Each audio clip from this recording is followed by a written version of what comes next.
नमस्कार, आपका स्वागत है हमारे न्यूज चैनल्स में। और आज हम मौजूद हैं दिल्ली में राष्ट्रपति भवन के पास। जैसे कि आप मेरे पीछे देख पा रहे हैं, राष्ट्रपति भवन का बोर्ड लगा हुआ है और हमारे साथ जो शख्स मौजूद है उनको किसी परिचय की मोहताज जरूरत नहीं है।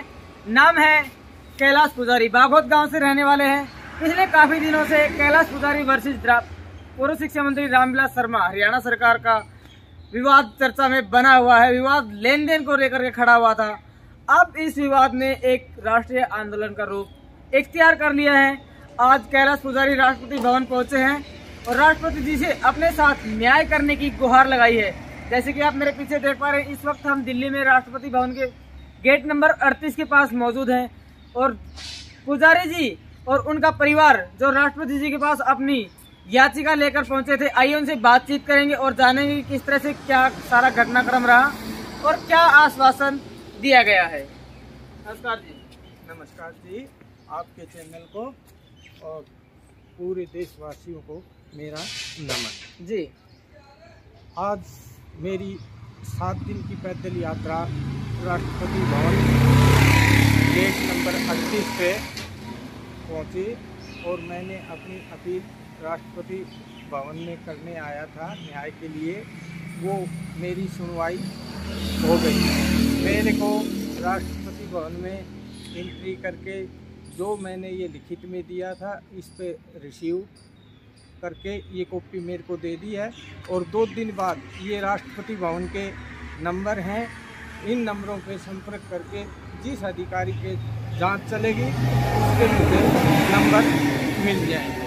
आपको दिखाना चाहेंगे सबसे बड़ी खबर, कैलाश पुजारी वर्सेस पंडित रामविलास शर्मा विवाद में आ चुकी है। जैसे कि आप मेरे पीछे देख पा रहे हैं, ये वो एप्लीकेशन है जो पुजारी जी के द्वारा पूर्व शिक्षा मंत्री के खिलाफ राष्ट्रपति जी को दी गई थी। और यहाँ कॉर्नर पे जैसे कि आप पीछे देख सकते हैं कि ये जो एप्लीकेशन है रिसीव हो चुकी है और जो प्रेसिडेंट सेक्रेटरीट है उन्होंने 24 नवंबर 2021 को, अभी का जो वक्त है, हाल ही में इस एप्लीकेशन को एक्सेप्ट किया है और अब और भी बातचीत करेंगे और जानेंगे किस तरह से क्या सफर रहा, किन किन कठिनाइयों का सामना करना पड़ा।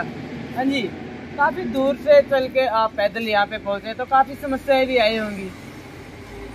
सर देखो, कोई भी सच्चाई की लड़ाई लड़ता है, न्याय के लिए निकलता है तो कठिनाइयाँ तो आती हैं, लेकिन परमात्मा का, जनता जनार्दन का, सभी मित्रों का आशीर्वाद सहयोग रहा और आप लोगों ने भी हर समय पर मुझे पहुंच करके मेरी जो भी बातें थी वो आप लोगों ने कवर की।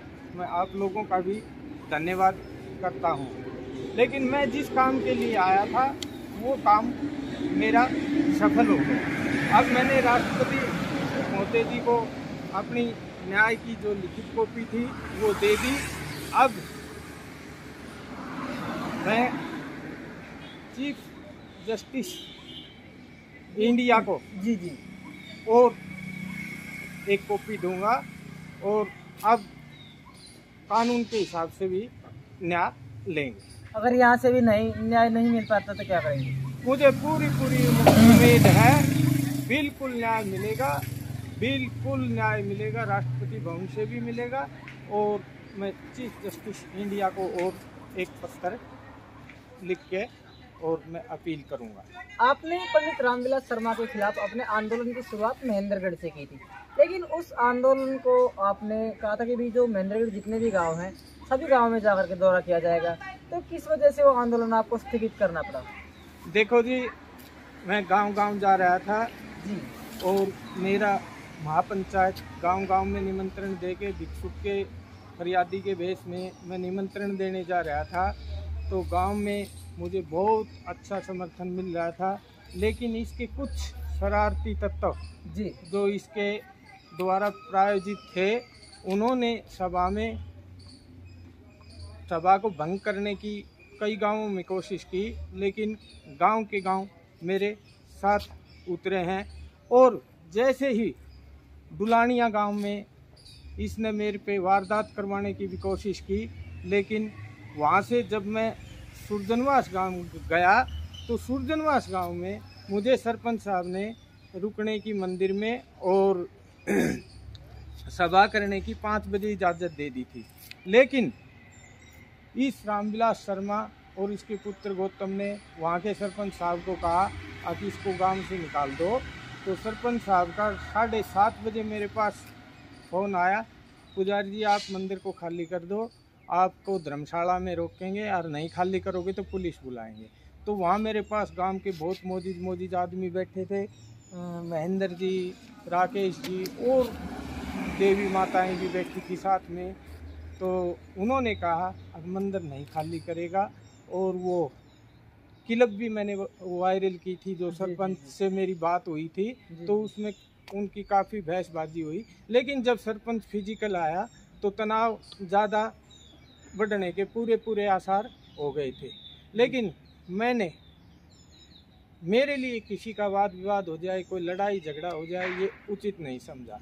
मैंने यही फैसला लिया कि अगर ये यहाँ इसने अपना परिचय दे दिया कि मैं भ्रष्ट भी हूँ और दमंग भी हूँ और मैंने अत्याचार किया, ये सारी दुनिया ने देखा है। कल भी सुरजनवास गांव से मेरे पास फ़ोन आए थे, कैलाश जी पूरे गांव के दुख है, पूरा गांव ये कह रहा है, और कैलाश जी ने फिर भी इंसानियत दिखाई और बहुत अच्छा फैसला लिया।